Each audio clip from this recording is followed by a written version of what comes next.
تھوڑا تھوڑا پروان چڑھتا ہے تو وہ مائی باپ پر اس کی نظر ہوتی ہے، ہر وقت مائی پر اس کی نظر ہوتی ہے، باپ کو تو باپ پر نظر ہوتی ہے۔ یہ قدرتی بات ہے، مائی باپ کی اولاد پر، اولاد کی مائی باپ پر، یہ کشش ہوتی ہے خون کی، خون کا جو مادہ ہوتا ہے، خون کی کشش ہوتی ہے، تو وہ پہچان لیتا ہے کہ یہ میری ماں ہے اور جو دوسری ساتھ بیٹھی ہو یہ دوسرے کی ماں ہے۔ یہ آپ نے دیکھا بھی ہوگا کہ 20 عورتیں بٹھا دیں اور کسوٹیاں کرنے والا بچہ ہے جو کچھ نہیں، نہ سوچ ہے نہ اس کی کچھ ہے، تو وہ اپنی ماں کی طرف جائے گا۔ یہ اس کو محبت اور خون کھینچ کے لے جاتا ہے۔ تو وہ جب تھوڑا سا 5-7 سال کا ہوتا ہے تو ماں اس کو ڈراتی ہے کہ بیٹا یہ نہ کر، تیرا باپ آ گیا، آلے اس کا باپ نہیں آتا۔ یہ بھی ایک جھوٹ تصور کیا جاتا ہے۔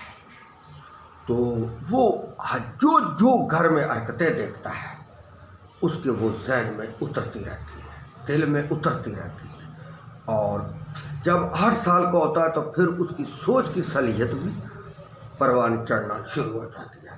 پھر گھر میں جو بھی مائی باپ بہن بھائی عمل کریں گے وہ دیکھتا رہے گا، کر تو کچھ نہیں سکتا لیکن وہ دیکھتا رہتا ہے۔ اس کی فطرت میں یہ چیزیں شامل ہوتی رہتی ہیں کہ میرا باپ یہ کر رہا ہے، میری ماں یہ کر رہی ہے، میری بہنیں یہ کر رہی ہیں، میرے بھائی یہ کر رہے ہیں۔ وہ ہر چیز کو اس کے آنکھوں، دماغ اور دل پر اثر کرتی ہے۔ تو زیادہ تر ہم بخیلی، بھائیوں کی بخیلی، بہنوں کی بخیلی، مائی باپ کی بخیلی، بیوی کی بخیلی، سالیوں کی بخیلی، ساس سسر کی بخیلی، آنڈ گوانڈ کی بخیلی، تو یہ بچہ باتیں سنتا رہتا ہے۔ اگر مائی باپ آپ دیکھیں مثال کے طور پر نماز پڑھے، باپ نماز پڑھے تو محبت اگر باپ کرتا ہو اولاد سے، بعض ایسے ہوتے ہیں باپ کے اولاد کو مارتے ہیں، بلا وجہ مارتے ہیں، بلا وجہ غصہ کرتے ہیں، تو بچے ڈر جاتے ہیں۔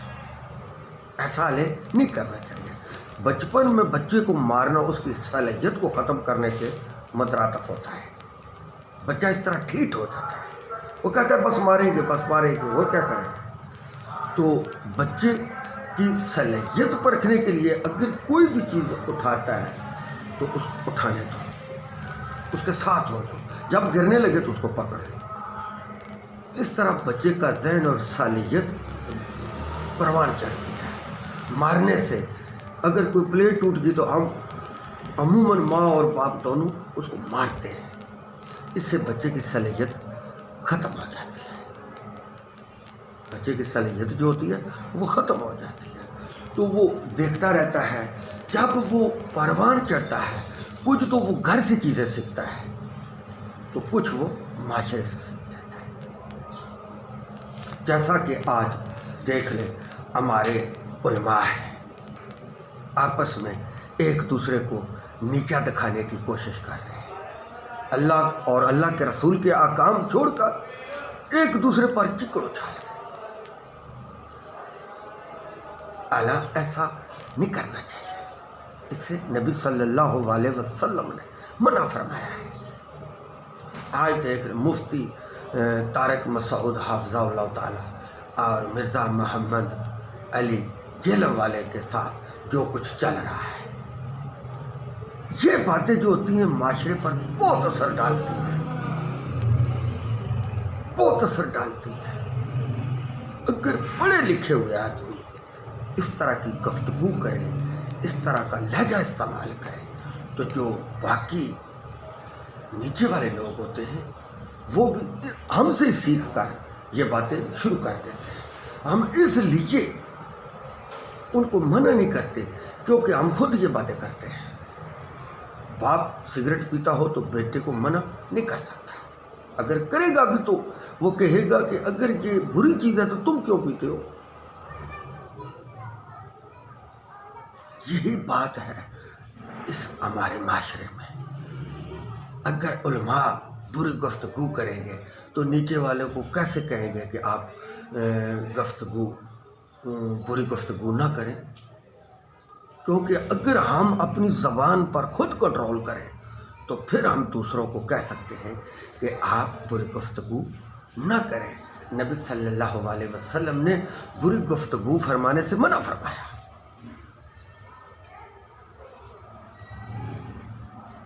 یہ نبی صلی اللہ علیہ وسلم کا ارشاد کرمی ہے، بری گفتگو سے پرہیز کرو۔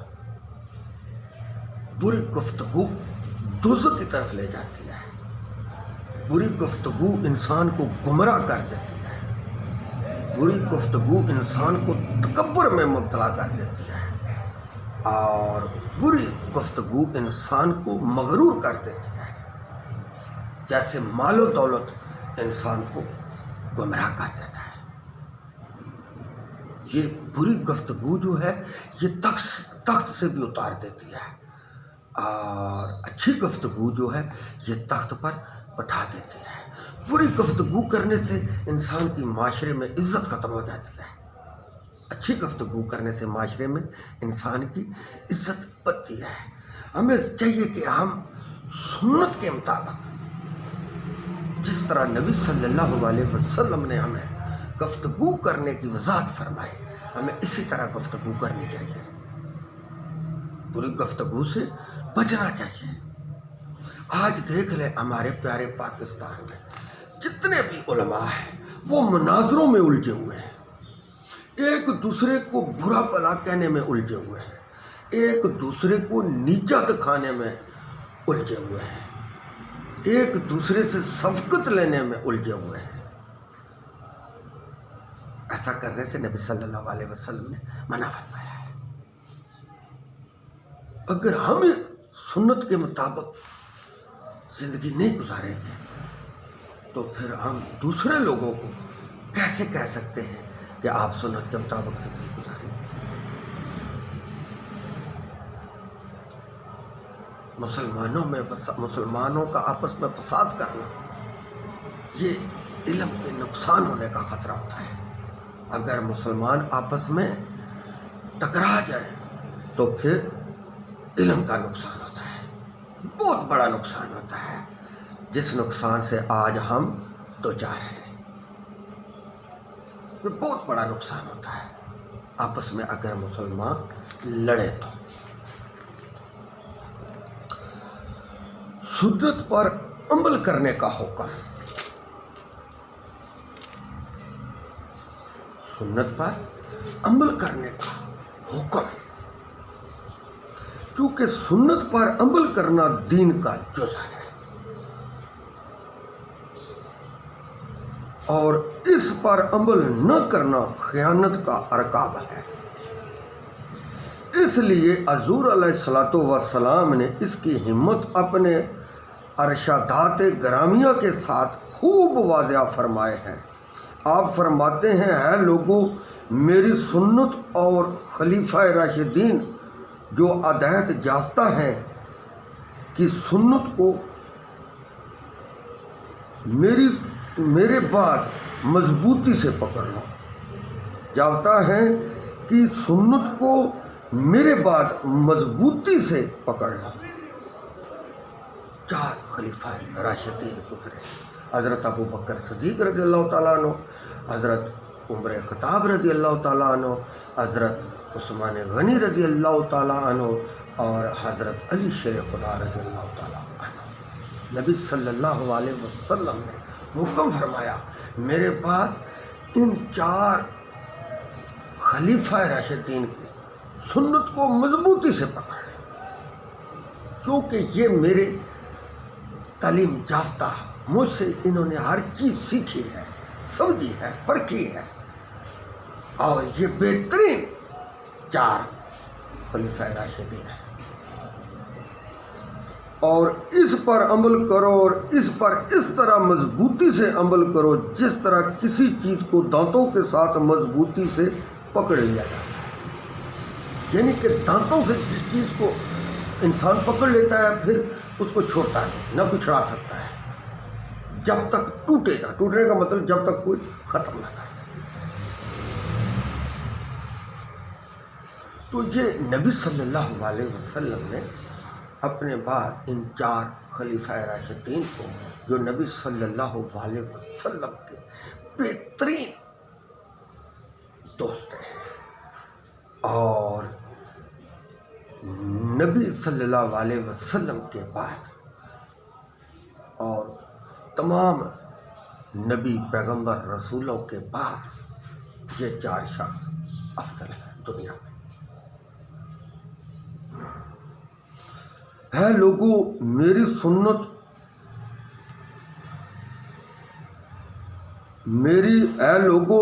سنت اور خلیفہ راشدین جو ہدایت یافتہ ہیں کہ سنت کو میرے بعد مضبوطی سے پکڑ لیں۔ یہ دوبارہ میں اس لیے بیان کر رہا ہوں کہ یہ بھی جو حکم دے اس کو مضبوطی سے پکڑ لو اور اس پر عمل کرو، کیونکہ نبی صلی اللہ علیہ وسلم مالک حقیقی سے جا ملے تھے، اور ان 4 کا وہ حوالہ بیان فرما کے خلیفہ راشدین سے مراد سیدنا ابو بکر رضی اللہ تعالیٰ عنہ اور سیدنا فاروق اعظم، سیدنا عثمان اور سیدنا حضرت علی کرم اللہ وجہ رضی اللہ تعالیٰ عنہ۔ سنت کی اہمیت بیان کرتے ہوئے نبی صلی اللہ علیہ وسلم نے یہ بھی فرمایا کہ لوگوں پر ایک ایسا زمانہ آئے گا جس میں میری سنت اس طرح بوسیدہ سمجھی جائے گی جس طرح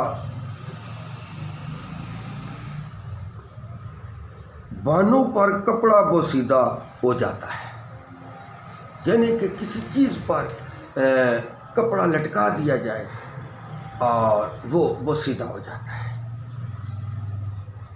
اور اس زمانے میں کہیں لوگ ایسے پیدا ہوں گے جو دینی معاملات میں اپنی رائے سے نئی بدعتیں گڑھ لیں گے، یعنی کہ آخری زمانے میں ایسے لوگ پیدا ہوں گے، ایسی باتیں کریں گے جن کا دین سے کوئی تعلق نہیں ہوگا، صرف اپنے کھانے پینے کی وجہ سے وہ لوگوں کو الٹ چلائیں گے، الٹی سیدھی باتیں بتائیں گے۔ ایسے لوگ جو نئی بدعتیں گاڑ لیتے ہیں، آپ دیکھ لیں، آپ جائزہ لے لیں، ہم کسی کا نام نہیں لیتے کیونکہ ہمارا اتفاق والا موضوع ہے۔ وہ کون سی بدعت ہے جو یہاں نہیں پائی جاتی؟ معذرت کے ساتھ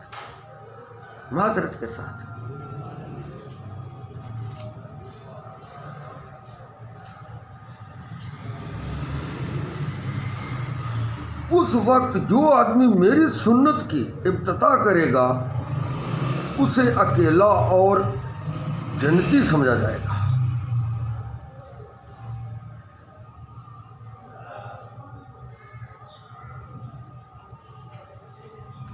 اور جو لوگ بدعت پر عمل کریں گے، بدعت پر عمل کریں گے، ان کے بہت سے ہم نوا اور دوست ہوں گے۔ تو صحابہ اکرام نے عرض کی، یا رسول اللہ صلی اللہ علیہ وسلم، کیا ہمارے بعد کوئی ایسا آدمی بھی ہوگا جس کے اعمال افضل ہوں گے؟ تو آپ نے فرمایا کیوں نہیں؟ تو انہوں نے عرض کی، اے اللہ کے محبوب صلی اللہ علیہ وسلم، کیا انہوں نے آپ کا دیدار نصیب ہوگا؟ تو آپ نے فرمایا ایسا نہیں۔ پھر عرض کی، کیا ان پر وحی نازل ہوگی؟ آپ نے فرمایا نہیں، کیونکہ میرے بعد نبوت کا سلسلہ ختم ہو چکا ہے اور کسی پر وحی نازل نہیں ہوگی۔ تو انہوں نے عرض کی، تو اس زمانے میں وہ کیسے زندگی بسر کریں گے؟ آپ نے فرمایا جس طرح پانی میں نمک ہوتا ہے، جس طرح پانی میں نمک ہوتا ہے، اور ان کے دل اسی طرح اللہ تعالیٰ کے خوف سے اور بے حیائی کے پھیلنے سے پگھل رہے ہوں گے، جس طرح نمک پانی میں پگھل جاتا ہے۔ تو انہوں نے عرض کی اور زندگی کیسے گزاریں گے؟ فرمایا جس طرح کیڑا سرکے میں زندگی بسر کرتا ہے، کیڑا۔ تو صحابہ کرام رضی اللہ تعالیٰ عنہ نے پھر عرض کی کہ وہ اپنے دین کی حفاظت کس طرح کریں گے؟ تو آپ نے فرمایا جس طرح ہاتھ میں آگ کی انگاری ہوتی ہے، اگر وہ اس انگاری کو نیچے رکھے تو بجھ جاتی ہے، اور اگر اس کو پکڑ لے تو اس کے ہاتھ کو جلا دیتی ہے، اور یہ لوگ میری سنت کے مطابق عمل کرنے والے ہوں گے۔ یہ میں حدیث اس لیے پوری پڑھی تاکہ کسی کو شک و شبہ نہ رہے۔ آج تم دیکھ لو کہ ہم سنت کے مطابق، میرے پیارے پاکستانیوں، دوستوں، بزرگوں، عزیزوں، ہم وطنوں، چاہے آپ کا کسی بھی جماعت سے تعلق ہے، کل انصاف سے کرنی چاہیے۔ مومن کی جو نشانی ہوتی ہے وہ نشانی عدل و انصاف ہوتی ہے، جو وہ عدل انصاف کرتا ہے۔ عدل انصاف جو ہے اس میں ہر چیز آ جاتی ہے، کھانا پینا آ جاتا ہے، رہن سہن آ جاتا ہے، بدفعلی آ جاتی ہے، ہر چیز آ جاتی ہے اس میں، جس کا وہ انصاف کرتا ہے، عدل کرتا ہے۔ ہر چیز عدل میں قائم ہوتی ہے۔ جس قوم میں عدل ہو وہاں کوئی بریائی جنم نہیں لیتی، جہاں عدل نہ ہو وہاں ہر بریائی جنم لیتی ہے، نیکی کم بڑھ جاتی ہے اور بریائی زیادہ پھیل جاتی ہے۔ نہ عدل کرنے کی یہ سب سے پہلی نشانی ہے۔ جہاں عدل انصاف ہو وہاں جرم کم ہوتے ہیں اور نیکیاں زیادہ ہوتی ہیں۔ جہاں عدل انصاف نہ ہو وہاں جرم زیادہ ہوتے ہیں اور نیکیاں برائے نام ہوتی ہیں۔ آج دیکھ لیں کہ ہم کتنا سنت کے مطابق عمل کر رہے ہیں۔ میں یہ نہیں کہتا کہ سب نہیں کر رہے، اکثر ہم سنت کے برخلاف ہی چل رہے ہیں۔ حالانکہ نبی صلی اللہ علیہ وسلم نے ارشاد فرمایا جو ایک میری سنت کو قائم رکھے گا اس کو 100 شہیدوں کا ثواب ملے گا۔ جو ایک سنت کو قائم رکھے گا اس کو 100 شہیدوں کا ثواب ملے گا۔ آج جو دیندار لوگ ہیں وہ کلپ رہے ہیں کہ آپ راہ راست پر آ جاؤ، اور کچھ ہمارا ایسا طبقہ ہے جو ایسا الجھا ہوا ہے، ایسا الٹ پلٹ ہوا ہے کہ وہ خود بھی سیدھی راہ پر نہیں چلتا اور نہ دوسروں کو چلنے دیتا ہے۔ معذرت کے ساتھ ہمارا موضوع اتفاق والا ہے، لیکن ہم انصاف سے بات کر رہے ہیں، ہم کسی کا نام نہیں لے رہے اور نہ سب کو بلیم کر رہے ہیں۔ ہم سب کا نہیں اکثر کا بیان کر رہے ہیں۔ اکثر والا لفظ جو ہے یہ ہم زیادہ استعمال کر رہے ہیں تاکہ کسی کی دل آزاری نہ ہو۔ اگر ایک آدمی بھی راہ راست پر آ جائے تو ہم کو اجر و ثواب ملے گا انشاءاللہ۔ ہم کسی بھی فرقے کے کوئی خلاف نہیں۔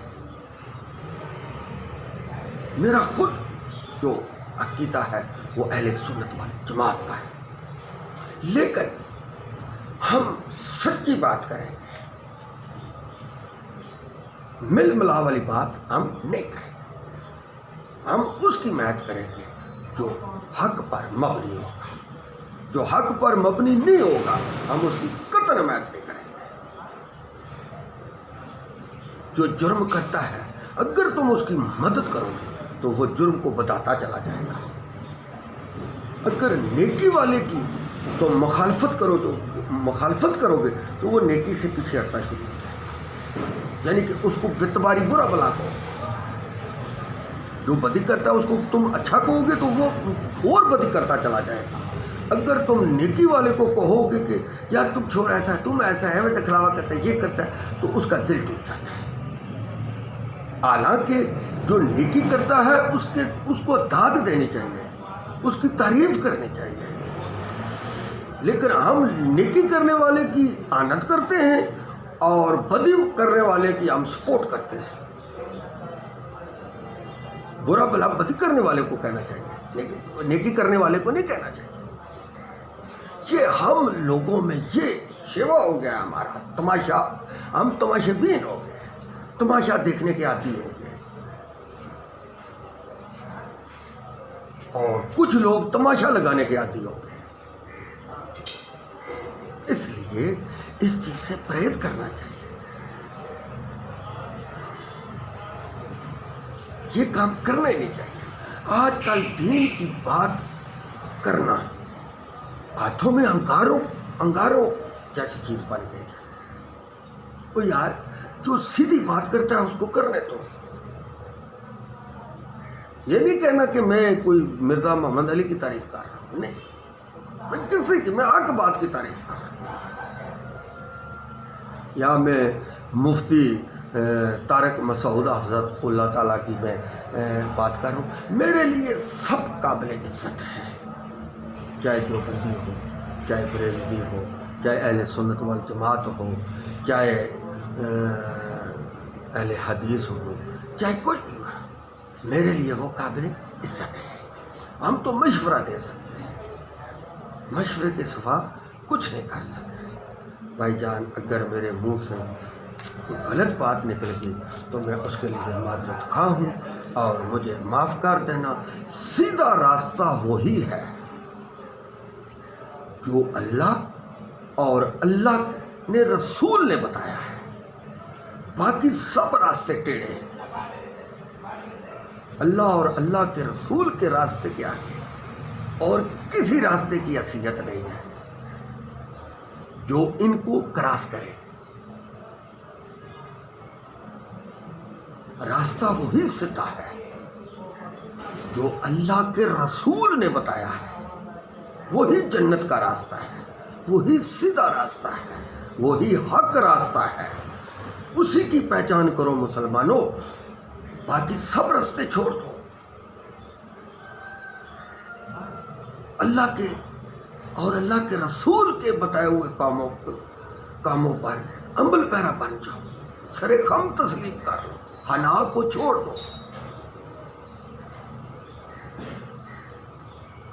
وہی راستہ سیدھا ہے جو نبی صلی اللہ علیہ وسلم نے بتایا ہے، سیدھا جنت کو جاتا ہے۔